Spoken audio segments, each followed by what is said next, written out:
Hey, what's going on, basketball fans? Back with your host, Sean Rico, and we have Matthew Rayner, my co host. How's it going, Matthew? Going pretty good. Just got in from work and I threw on the special jersey for this episode, the Ooh, Westbrook Kings Sacrament. jersey. Oh, man. Okay, I see.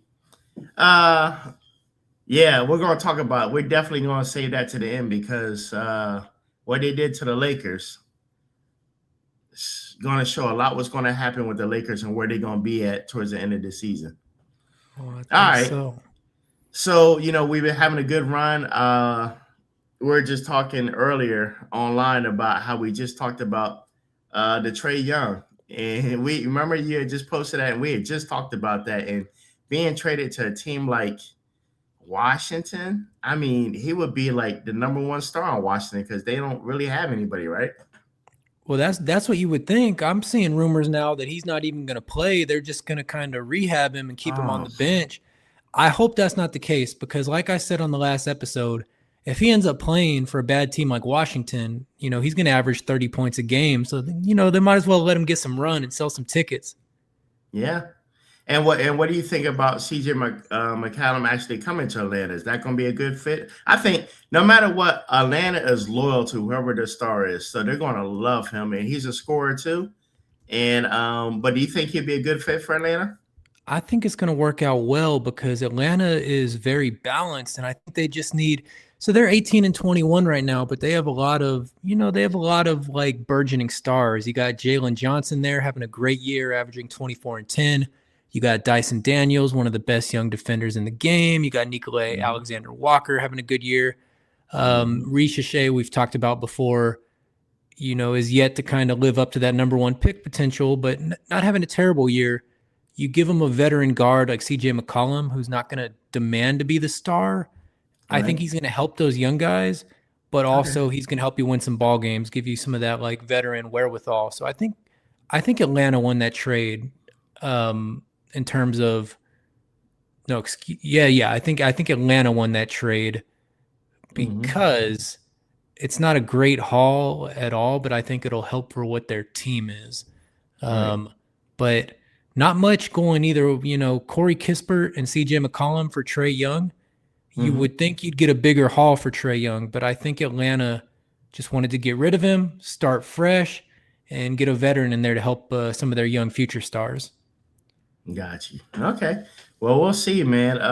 And one other thing before we move on to our first subject, people were criticizing online. I don't know if you saw that about how unprofessional it is to during the middle of a game. They're going to mention, I think, the fourth quarter about Trey Young being traded, and he's finding out.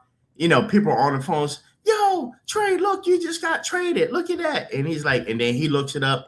Darn, well, I guess I did get traded. I knew it was coming, but man, we in the middle of the game. I can't even finish the fourth quarter of a game, and y'all just going to just do it like that. But do you think there should be more level of professionalism from the media that breaks the news? First of all, for them to get the news, they had to hear it from a GM or a close source within it. Do you think that stuff like that should be come after the end of the game for breaking news versus during the middle of a game? If the media gets it, they're going to report it. It's the issue that the But business how day. did they get it, Matthew? Well, The well question is, it was leaked from an inside source, though. but how are they not just getting these things done? The business day is 9 to 5. You get this. How does this always happen like at 8 p.m. during the game? The same thing happened to Harrison Barnes a few years ago. Like, Right, what the hell's going on that these deals are getting finalized at 8:30 or 9 p.m.? Let's get it. right, Let's get it done during the business day, nine to yeah, five. So yeah, your star player doesn't have to find out he got traded in the middle of a game that he's sitting on the bench for. yeah. True. Yeah, I feel you. All You can't right, blame the so you can't blame the media though. If they get it, they're gonna report it. They're in a rush to be first. right, But you gotta, if you're the GM, if you're the owner, get that thing done 9 to 5. right, yeah, exactly. At least before the start of the game, break the news beforehand. You got all day. You know what that kind of reminds me of? Well, good thing he wasn't playing, right? So he wasn't in street clothes. But that puts me in mind of Matthew, when you got these jobs that know they're going to fire you that day. but they're gonna let you come clock in and work you hard for those last 8 hours, and right when you're about to clock in, oh yeah, by the way, you fired. Like what? Because honestly, Matthew, most people wouldn't even work that whole day if they know they're getting fired. They just Hey, walk out anyway. hey, I've been fired every kind of way, but I've never had a boss have me work all day. Then at 4:55, right as I'm about to punch the clock, fire me. That's some cold shit, man. Hey, they showed something like that happened to a lady that she came in early and set up a whole buffet for like the hotel, right? Hmm. And she was the only one because everybody else called out, right? And then she had worked, man, got up early in the morning, set everything up, did the buffet, running back and forth, getting food, cleaning the tables. And then like towards the end, like another worker came in like towards the end, and they said, "Oh yeah, the other worker here, and by the way, you're fired." Man, she took all that buffet food and just flipped the table, flipped the food everywhere. Like she messed up that whole place. Like you ain't gonna do that to me.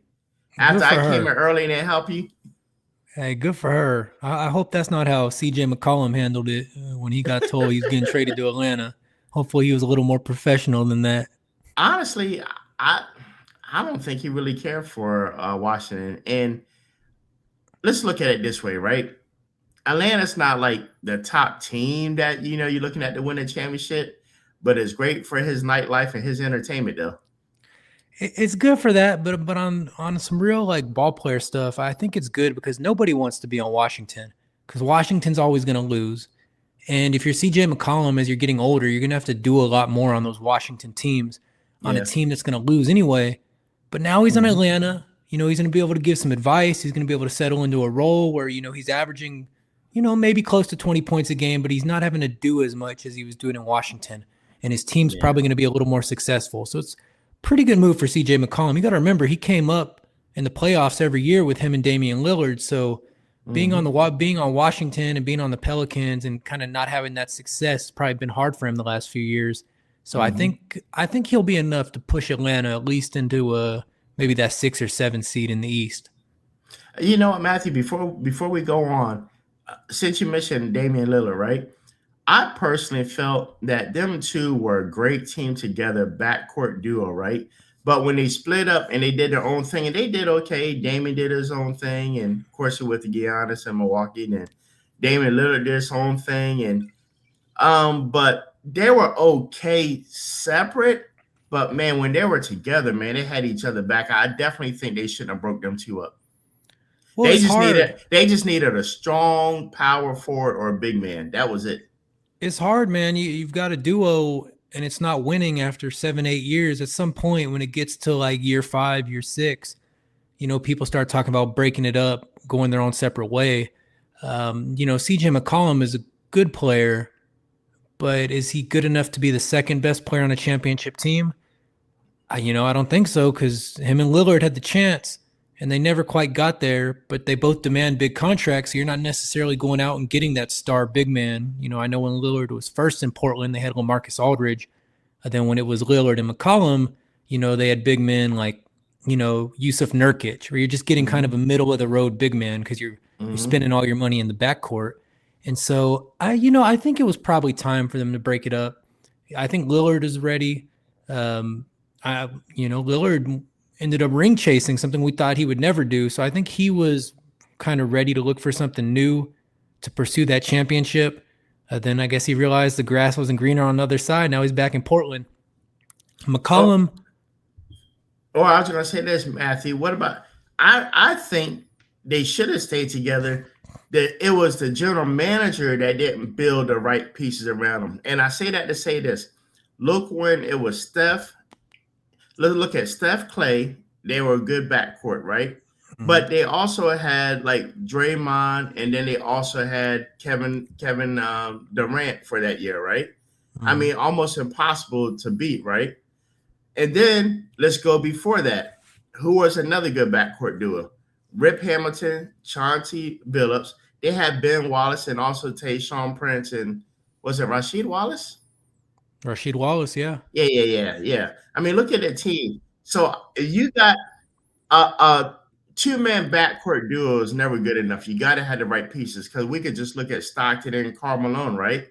I mean, well, I'm sorry. Let me take that back. I said backcourt. They both want backcourt. But if you have two backcourt people that's really good, you've got to build a good power forward center to go with them, or it's not going to do anything.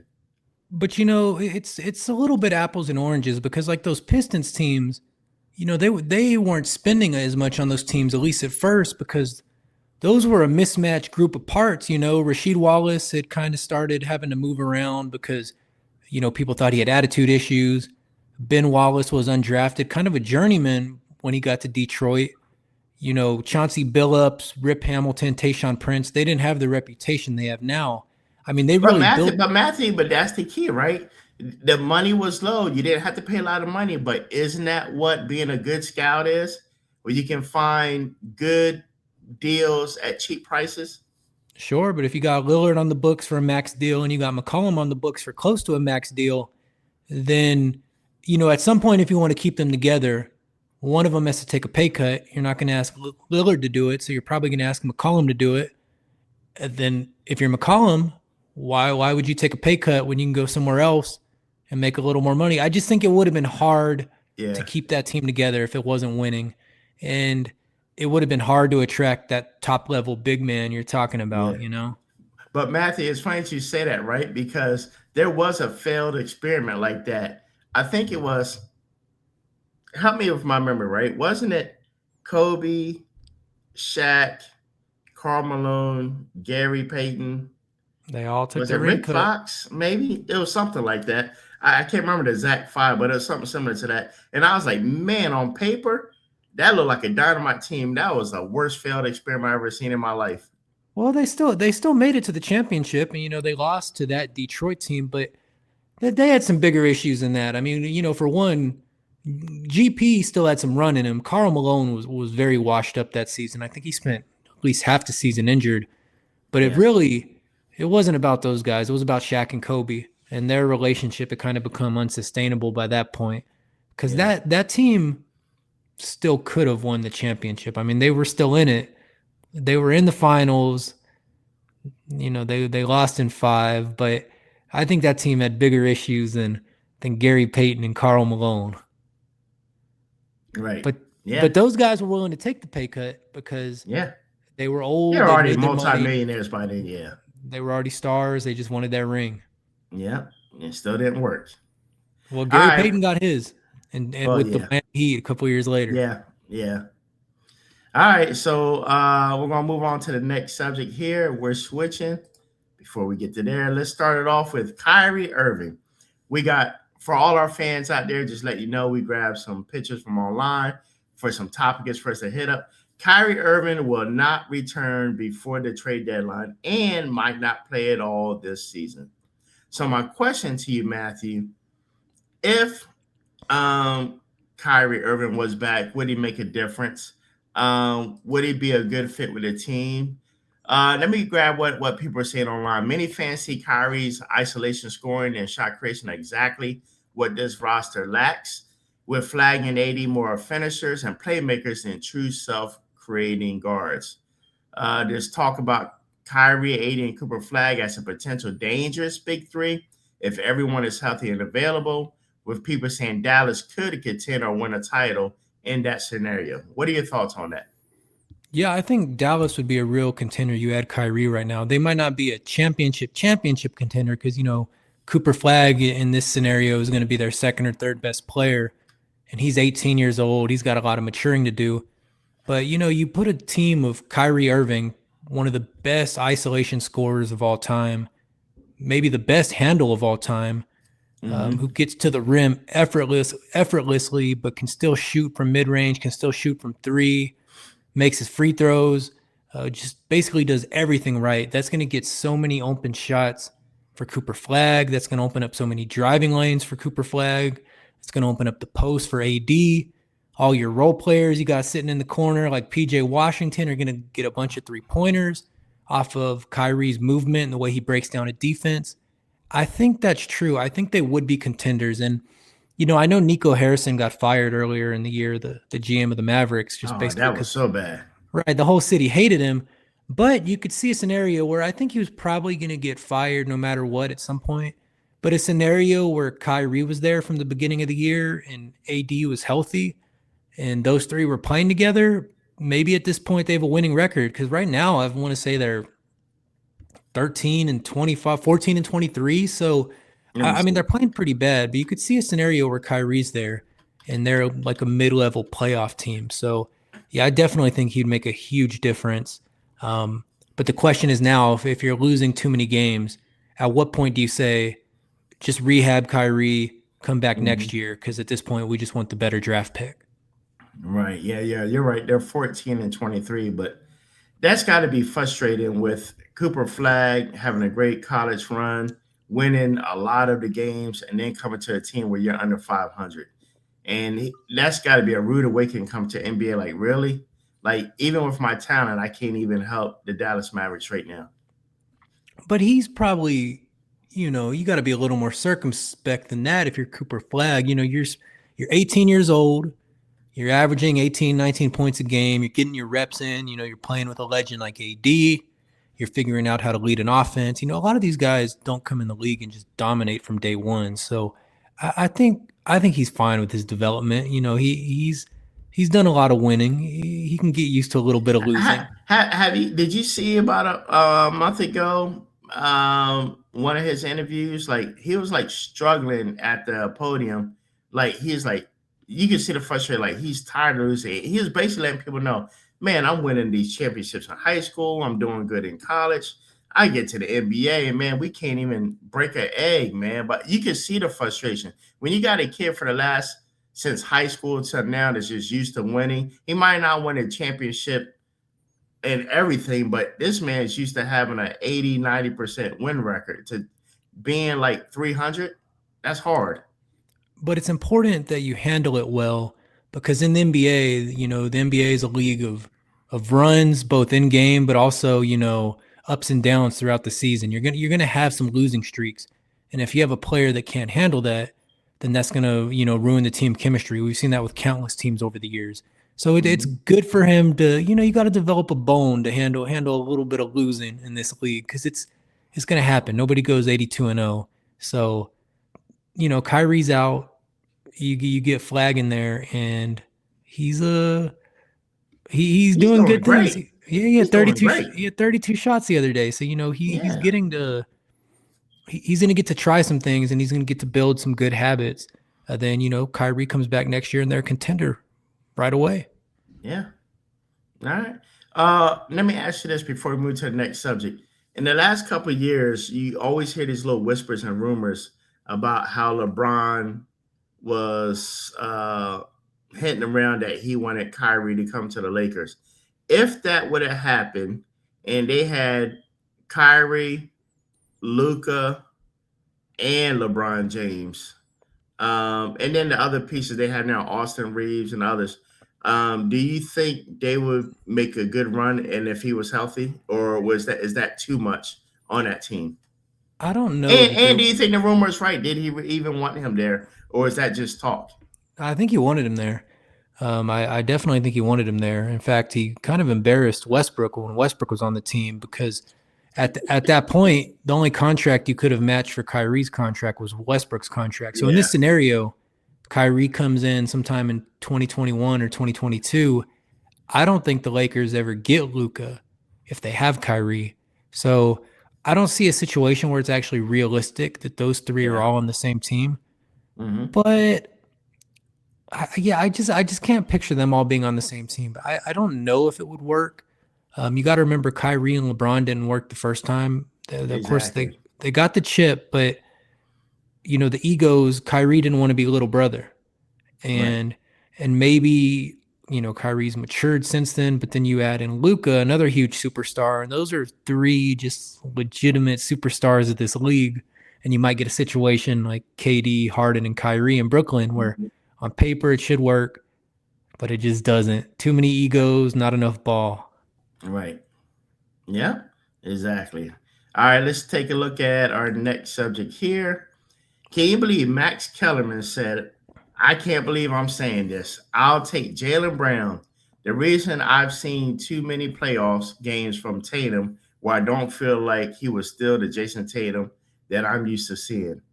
I don't know what Max Kellerman is talking about. Jason Tatum is still, of course, bar his injury right now, but up to his injury, he was still dominating. Matter of fact, let me give you some stats here. Mhm. Last season, Jason Tatum had 26.8 points. Jaylen Brown had 22.2. He had Mhm. 8.7 rebounds. Jaylen had 5.8. He had 6 assists, and Jaylen had 4.5. Last year, he had 72 games, Jason Tatum, and Jaylen only played 63. So this shows that Tatum is a higher load as a primary scorer, rebounder, playmaker, while Brown is still a strong secondary option. Where do you think that Max Kellerman is even getting this idea from? Well, these guys, they're on shows. They have to say something controversial every day to keep up the rating. So it's hard to when you see one of these like, Max Kellerman or Stephen A types, they got to say something every day because that means, every day is a new day where they need people to watch the show. So you got to take all Mhm. these things with a grain of salt. But the other thing is that there's probably a little bit of recency bias. He's watching Brown dominate every night. I mean, Boston is good right now, despite the fact that they lost Tatum. They're still 23-13. Jaylen Mhm. Brown, I think, is averaging 30 points or close to 30 points. I mean, let me Right see. now, 29.6, 6.3 rebounds, 4.9 assists, On and 50% and and shooting at 50%. Yep, from the field. and 37 from three. So when you watch a guy go out there and lead a team every night to a 23-13 record without their best player, you're going to be high on him. You're going to be drinking his Kool-Aid a little bit. So definitely Yeah. a recency bias. But I think if you switch roles and you take Brown out and you put Tatum in the same role, I think he'd be doing about the same thing. I think he'd be dominating as well. So they're both great players. They're both great talents. I mean, they could both probably be the number one option on a playoff team. But I think for my money, Tatum's the 1A, Brown's the 1B. And you remember there was times not too long ago where people were hating on Brown. You remember after they lost to Miami in the playoffs, people were saying Brown couldn't go left. And that Right. was all the talk that Brown can't dribble left. So the NBA is an up and down league. One day they're hating on you, one day they love you. I feel fairly certain that if, egos aside, when Tatum comes back, he will slowly but surely emerge as the 1A.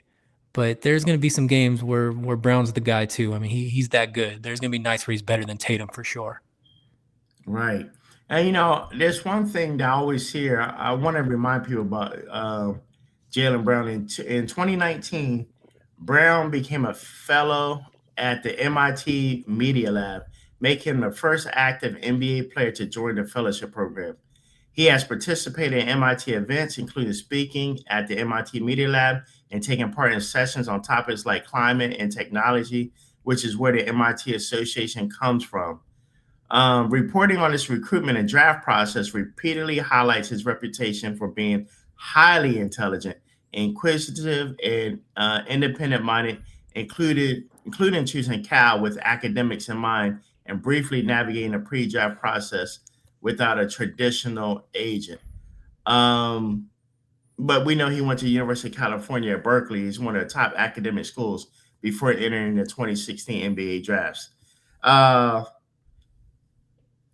Not only is this guy a good NBA player, the dude is smart, We've always known which he's a is smart. why, yeah, which is why I think he's able to adapt and just keep growing and getting better and better. I agree with you. And we've always known he's a smart guy, but I think being the number one option this year is kind of taking a load off him mentally, where he's not even subtly or directly, he's not in kind of in a little mini rivalry with his teammate Tatum.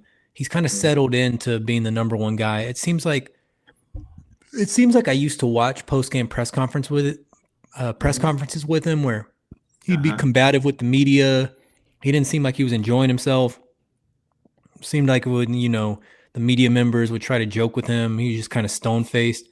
I've seen some clips this year where it seems like he's kind of laughy, jokey. I know he's been wearing the hair stuff to cover up for his balding. He's been wearing the hairspray or whatever it is, Yeah. and he's gotten some on the other players. And I heard in one of those post game press conferences that they should be glad he left a little greatness on them. And so I like that. I like to see him kind of warming up, Yeah. like kind of embracing his role as the lead dog. And Right. It definitely seems like he's playing calm, he's playing smooth, and it's translating to his outside of basketball life as well. At least his public facing, talking to the media after the game. Seems like he's enjoying himself. Yeah. Uh, and I think they had a good little crew also where they had Marcus Smart on there. Marcus Smart is not like the best player that you're ever going to see, but he was like Draymond. He did all those little small little things that helped them win. And let's not forget, in 2024, they beat the Dallas Mavericks 4-1 to clinch on June 17th to clinch their record 18th title. So these guys, man, like, I'm not saying they don't have more to prove. Well, let's put it like this. They already won a championship, right? So what do they have left to prove? At this point, it's not about proving it. It's just getting back to that championship caliber with the right people around them. Even if they never got to that point again, they can walk away with the rings being champions. And they had to get rid of Marcus Smart before they won the chip, because sometimes not everybody can do the Draymond role. Sometimes when your role players get too well known and have too big of egos, it kind of works against the team too. And Marcus Smart was definitely a star in his role. Good perimeter defender. Gets a couple steals, good rebounder, never a great shooter, kind of a streaky 3-point shooter, but he did a lot of things for a team. But at the end of the day, he was a role player, and he was almost just as famous as Brown and Tatum for a while. And he would give his press conferences as such, and he would get technical fouls as such, and he probably get more technical fouls than Brown and Tatum combined, just because he was kind of a Draymond-esque figure in Boston. And so he was one of those players they kind of had to get rid of before the winning could really start in the playoffs. Yeah, you're right. I pulled it back up. I forgot that Marcus was gone by then. In June of that year, the year before, Marcus was traded to Memphis in a 3-team deal. Then after he was gone, that's when they won. So that might have been a holdup right there. That's why they probably did win. They had to put the right piece in place. Well, when you have a well-known kind of almost a star role player, you got to pay them more than you would pay a regular role player. So say you're paying Marcus Smart, I don't know what they're paying him, but if you're paying him 3 years, $45 million or something in the ballpark of what I think somebody like that would get, you can trade him and get a lot more pieces. And if you look at their team now, and that's why they've been able to hold up so well, even with Tatum out, because you got Derek White the last couple of years playing great. Looks like he's not shooting that good this year. Peyton Pritchard moved into the starting lineup, traditionally one of the best 6 men in the league. Anthony Simons, who was Lillard's running mate over there in Portland for a little bit, who's now shooting 40% from 3. You just got a lot of weapons there. And if you still had Smart there, he's probably taken up a little more money than his play would warrant, especially in Boston. Because if he's still in Boston, it's the hometown. He's probably getting paid a little more. Whereas now that he's been around the league a little bit, becoming kind of a journeyman, you got to accept less and less every time you get on a new team. Right, and I'm looking it up. That was Porzingis that they traded him for. And Porzingis, he did have an impact in the finals in game 1 and 2 before, he had that tendon injury in his left leg. And then on game 5, he was limited on the minutes they can play. But in the game 1, he came off the bench and put up 20 points, 6 rebounds, and 3 blocks in 21 minutes. So he did have somewhat a little bit of impact in helping in the finals. He has some good moments for them. He just has some weird injuries that were undefined. Where he was sick for a little bit, and it was weird how that Porzingis era came to an end. But he was definitely an impact player for them, and them being able to get the chip with missing him for large parts of the finals, speaks to how good Tatum and Brown are. So to get back to the original point, I think Tatum's a little better. I think he's the 1A. But Brown could be the best player on the team for like 20 of the teams in the league, maybe. Maybe 15 to 20 teams. To be averaging 30 points a game for the 23-13 Boston Celtics. I mean, that's a big deal. There's not a lot of guys that can do that. I remember Kyrie being the leader of Boston. He wasn't averaging 30 points a game. Yeah. In fact, he had his struggles as the leader of Boston. So it's pretty impressive what Jaylen Brown's doing. We shouldn't underestimate and understate it, but I don't think we should do what Kellerman's doing either and Right. sensationalize it. Exactly. All right, let's move on to the next topic. Here we got Rudy Gobert. And there's big talk about him being possibly might be the 5-time Defensive Player of the Year. As you look it up, Rudy is a 4-time NBA Defensive Player of the Year, has won the award in 2018, 2019, 2021, and then 2024 for a total of 4. That ties him with Dikembe Mutombo and Ben Wallace for the most Defensive Player of the Year awards in NBA history. And if he can win a 5th one, and he's a candidate right now, he would be the top dog as Defensive Player of the Year. He'll make history.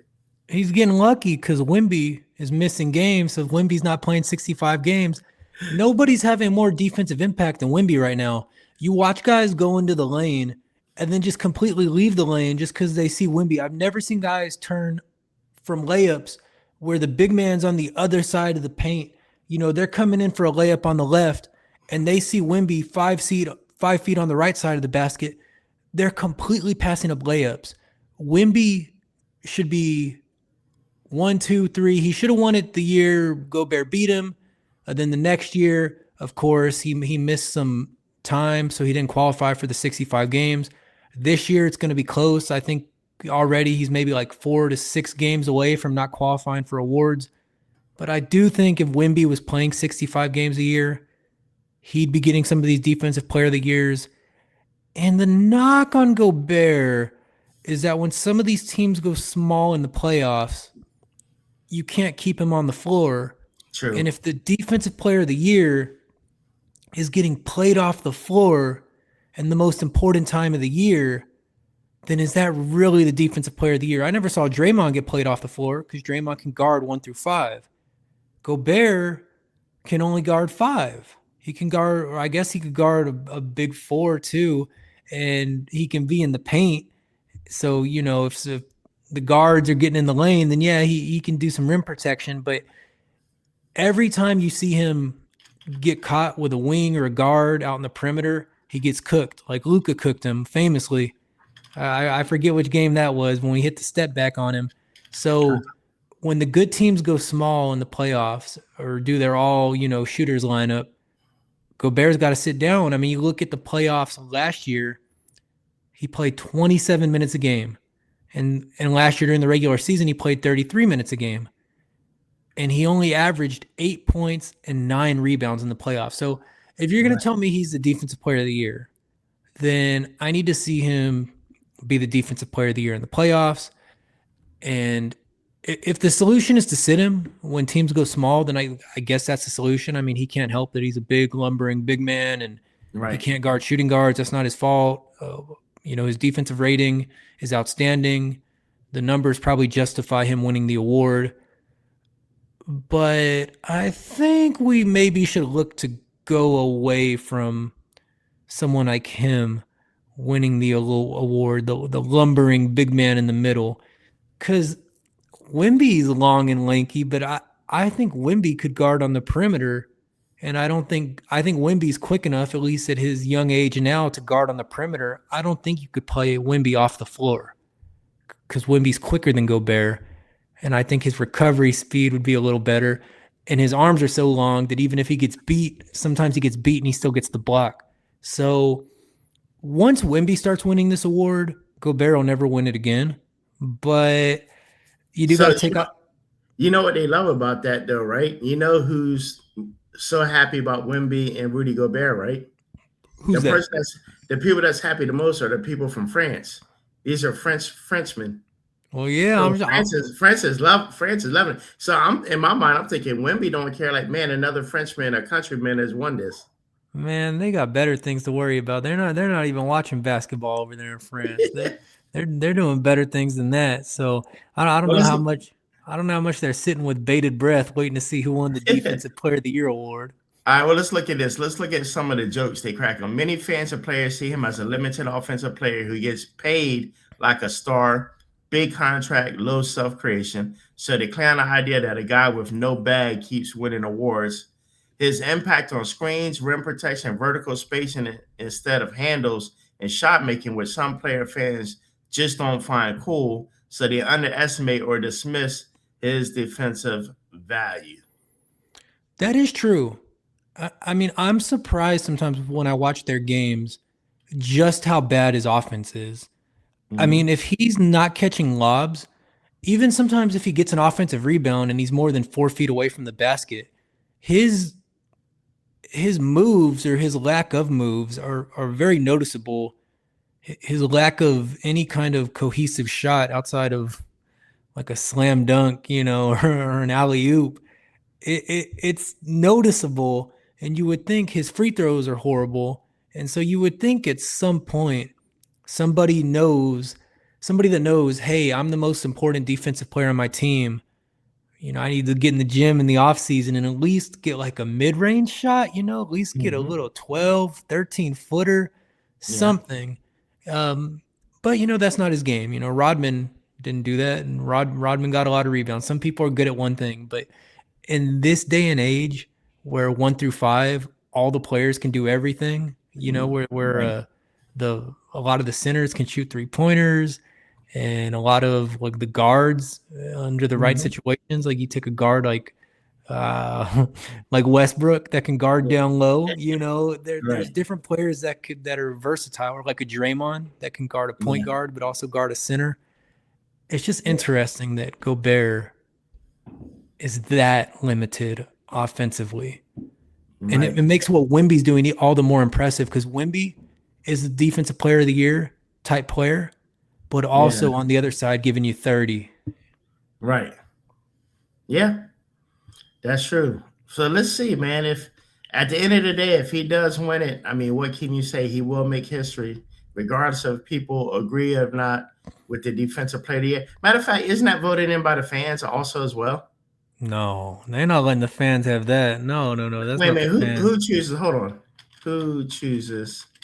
It's the writers. DPOY. It's the writers, man. I'm thinking about the All-Star then. Yeah, they don't give the fans that.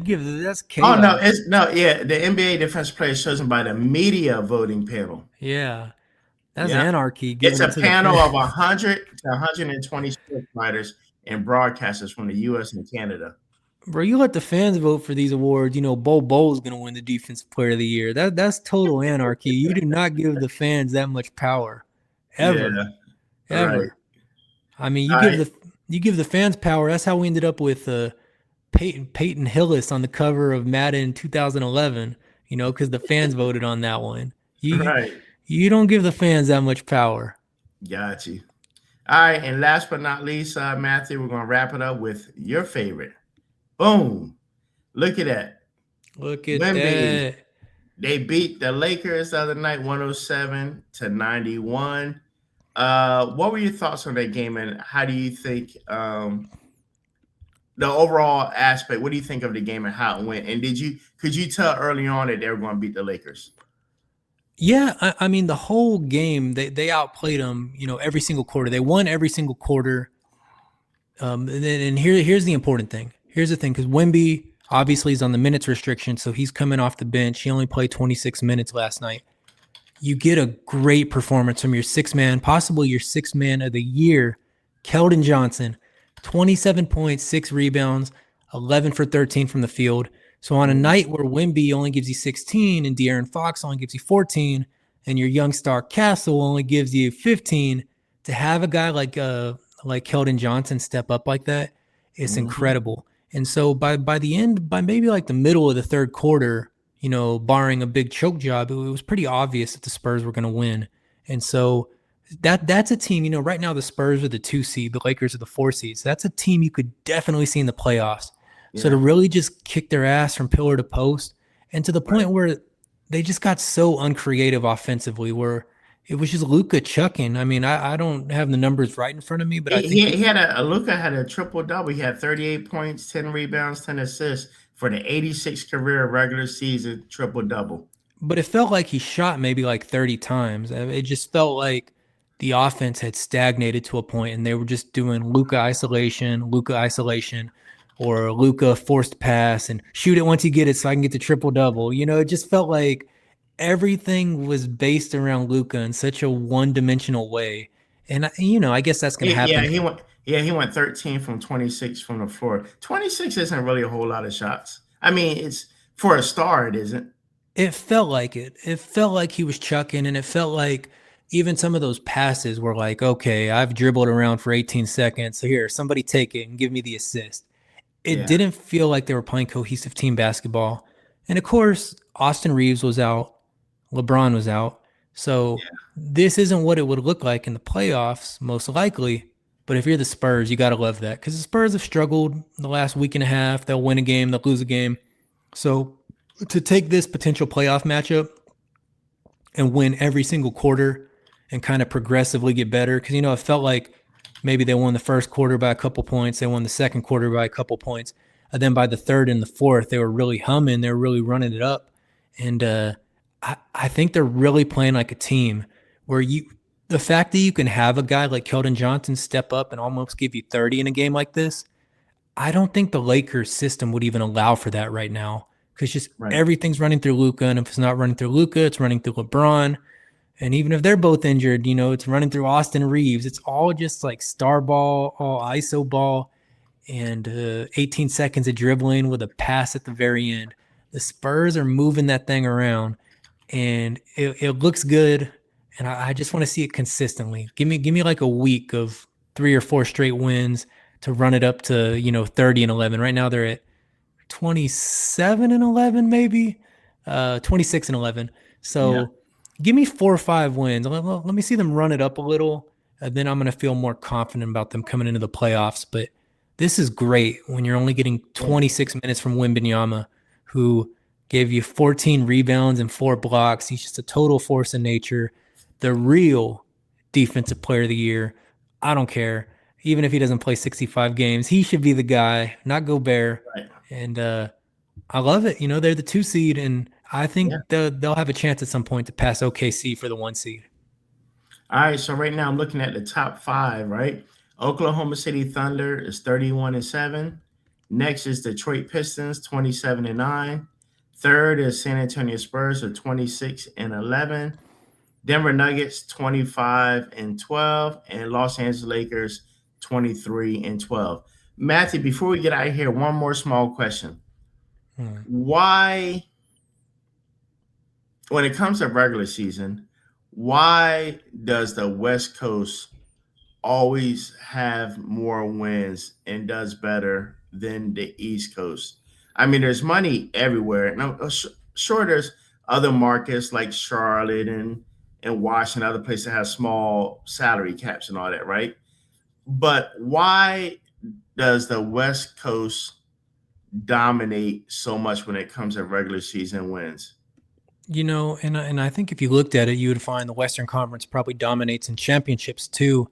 And it's just that I don't know the exact reason, but you look at like who's the historically great teams, especially like, the great teams of the 90s and 2000s, the Thunder, the Spurs, the Nuggets, the Lakers, the Timberwolves, the Rockets.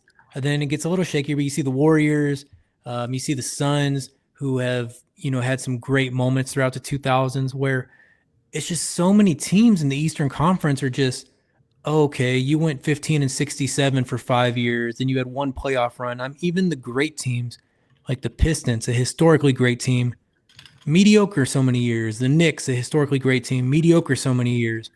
Boston, pretty good the last few years, but they've had some horrible years over the years. I just don't know, because it just feels like there's more consistency in the Western Conference. So maybe to a certain degree, iron sharpens iron. You're playing the best teams 4 times a year in the Western Conference, so you're getting better yourself. Of course, some of like the really great franchises like the Lakers that people are always going to want to go to are in the Western Conference. Right. It's hard to say exactly what it is, but it is a real thing. And even teams aren't competing right now, like the Mavericks, historically, winning championships. The Grizzlies, historically good. There's just, the Western Conference is always so deep. I mean, there's been years, I can remember a couple growing up where the Warriors in maybe 08 or 07 were 48-34 and missed the playoffs. The Thunder in 2014-15 were 48-34 and missed the playoffs. I have the Spurs one year, the year they lost to the Clippers, I believe in 2015, were like 50 wins and we're a 7 seed. That would never happen in the East. There's years in the East where you Right. can have a losing record and be like the 6th seed. Yeah, And absolutely. and And I it don't happens all the understand. time. That's what I'm Yeah. talking about. And I don't understand it. I don't know if there's any rhyme or reason to it, but what you're speaking about is definitely a real thing. And the closest thing I can come to an answer is that iron sharpens iron. You're playing the And best teams. yep. And Matthew, but look at this. I looked up the stat, right? And we, at least during our generation, right? We've seen the same number and over, right? But if you look at, there's been a total of 79 NBA Finals champions. The East Coast has won 41 of those, and West Coast has won 38. So they're actually 3 games up on them. Yeah, but how many of those are like the Boston Celtics from the 50s and 60s? Oh, but look at the Lakers. Lakers had a lot too. So But yeah. the Lakers had them later on. Like Boston has like 12 of theirs in the Bill Russell era. All right. So 11 more games. No, 20. So what did I say? 79. All right. So 21 more games, 21 more years. God willing, we still alive. We're going to come back and revisit this. After 100 NBA finals, let's see who took the lead. I think it'll be the West, but I also think if we looked at it since like maybe like the Magic Bird era, I bet the West is up by a Let's do this. significant amount. So let's say the last 30 years. Well, Who yeah, let's say the last. the What does that last? put us at? That puts us in the Jordan era, Let's or in the do, middle of it. yeah, 30 years. Who won more in the last 30? Let's see what the stats say. It's from 1996 to 2025. The West has won 30. No, I'm sorry. That's 30 finals. They won 18, and East has won 12. Yeah, so 18, 12 in the last 30 years. Okay, here we go. Here we go. Last 30 years. 1995, Rockets. 1996, Bulls. 97, Bulls. 98, Bulls. 99, Spurs. 2000, Lakers. 2001, Lakers. 2002, Lakers. 2003, Spurs. 2004, Pistons. 2005, Spurs. 2006, Heat. 2007, Spurs. 2008, Celtics. 2009, Lakers. 2010, Lakers. 2011, Mavericks. 2012, Heat. 2013, Heat. 2014, Spurs. 2015 Warriors, 2016 Cavaliers, 2017 Warriors, 2018 Warriors, 2019 Raptors, 2020 Lakers, 2021 Bucks, 2022 who the hell? Oh, Warriors, 2022 Warriors, 2023 was the Nuggets. Yeah. 2024. How am I I know 2025 is FTA and the Thunder, and 2024 is the Celtics. Yep. And 2025 was SGA and them, the Thunder. FTA. Yep. So there you go. So yeah, 18 to 12. So yeah, definitely in the last 30 years that we've been, paying attention, it's definitely been the West Coast edging out the East Coast. Oh, it hasn't been edging out. I mean, some of those years, I mean, you take those Lakers and Spurs years. I mean, the Lakers and Spurs were far and away the better teams.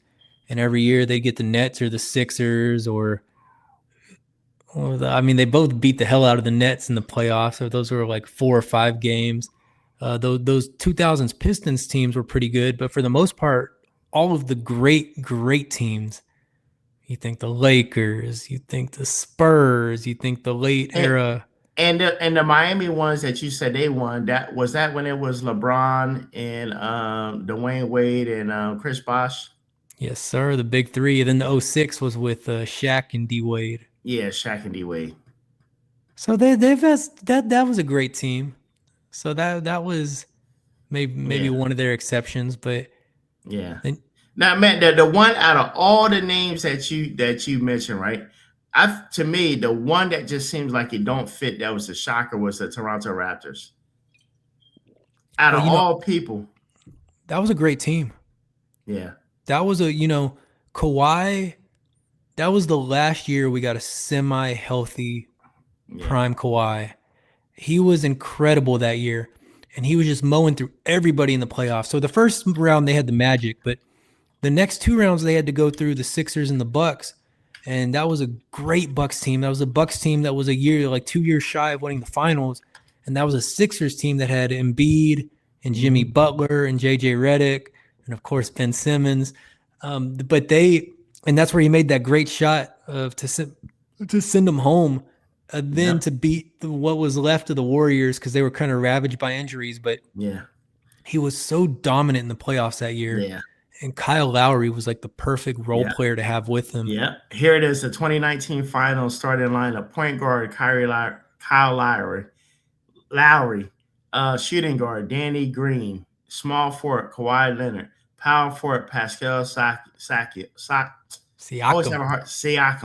And then the center, Marc Gasol. Yeah, so that was a tough team.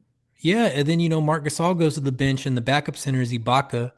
You got Fred VanVleet off the bench. I mean, VanVleet. Yeah. They had a deep bench. No, that was a loaded team. I mean, that team lost Kawhi the next year, and you would think they would suck. No, they went to the second round the next year and pushed, I want to say Boston 7 games. That was a really great team, a really well put together team, and Kawhi was just incredible.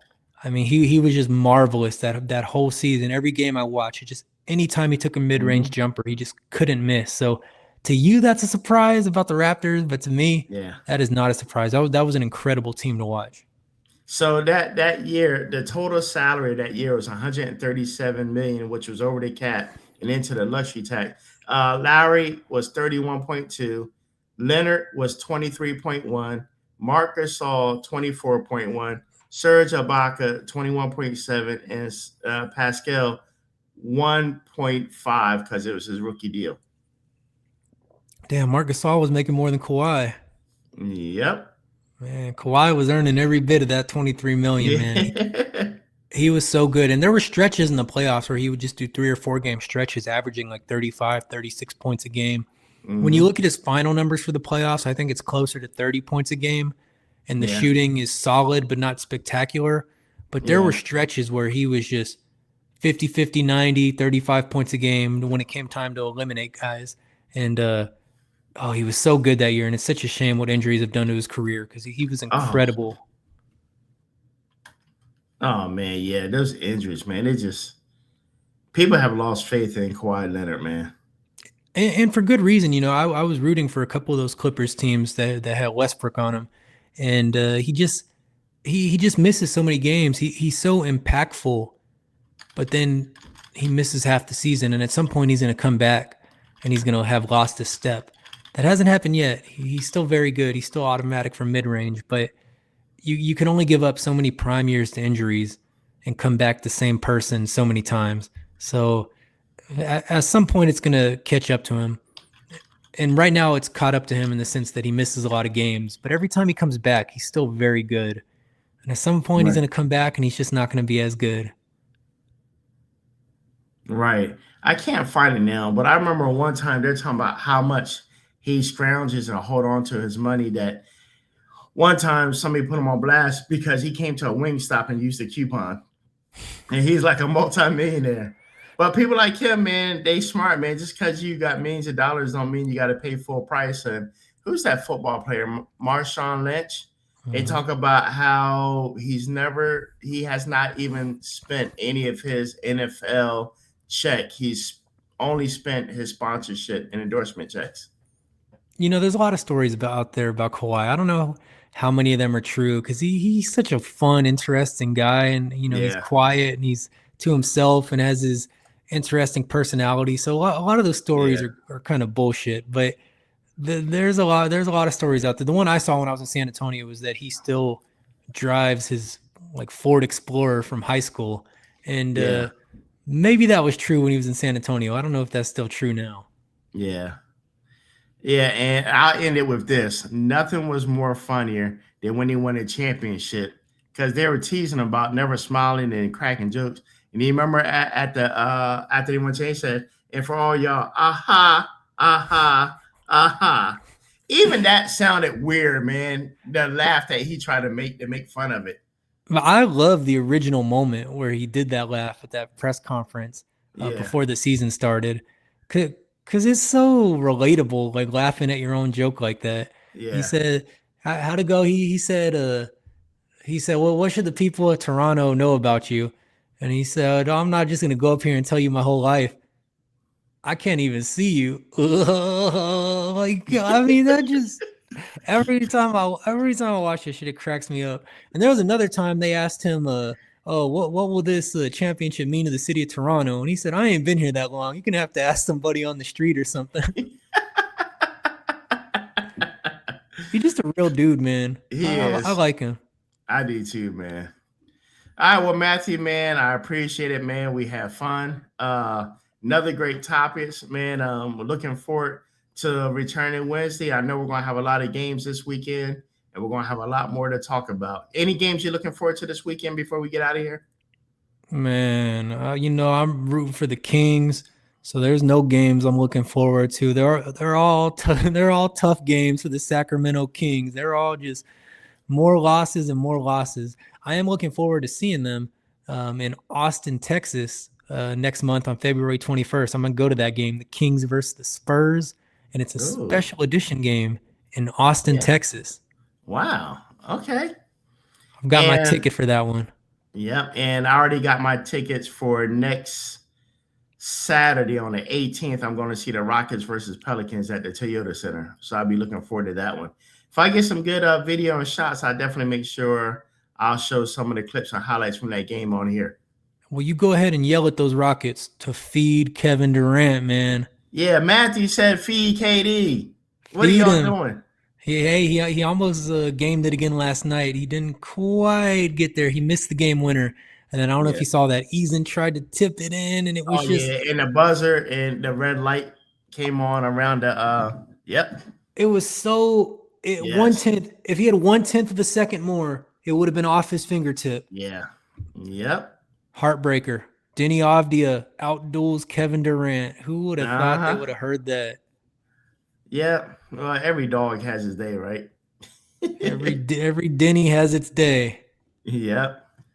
All right. Well, Matthew, man, I appreciate being on here with you again, man. We had a blast, man. And looking forward to Monday. For all y'all out there, make sure you like, subscribe, share the content. We're posting everywhere. We're posting on TikTok. We're posting on YouTube Shorts. We're posting on Instagram, YouTube. Make sure you like, share, and subscribe. Till next time, me and Matthew, we signing out.